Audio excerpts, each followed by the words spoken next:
let's talk about, all right, we had this obnoxious hailstorm just Yes. kind of form out of nowhere, it seemed like the other day. It was quite the hailstorm. And I've noticed there's lots of contractors out, there's insurance companies out, but there's also scammers Absolutely. that knock on the door. And how do we protect ourselves? You know, it's a good question because you have people that chase these storms, and some are reputable companies that will come in and help you repair the damage to your home. But there certainly are some that take advantage of that and try to fool folks and get away with it time after time after time.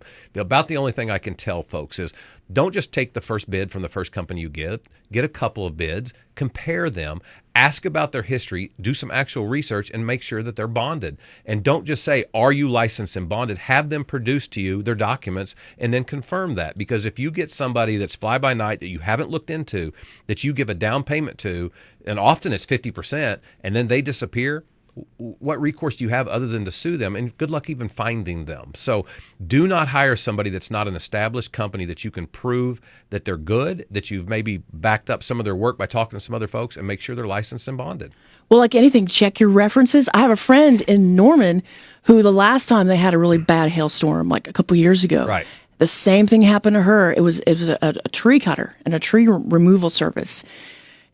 Gave him some deposit, didn't check her references, and he's gone. About the only thing I can say is, listen, if somebody's going to come knock on your door, okay, maybe they're good, maybe they're not, but do some research on who's out there on your own. Don't just take that person's word for it that they're good because they came and knocked on your door. Most companies that are reputable and are good aren't just walking around knocking on the doors. They've advertised. You can find who they are and at least compare what you're being told by the person that knocks on your door to at least one more company, and at least do some research.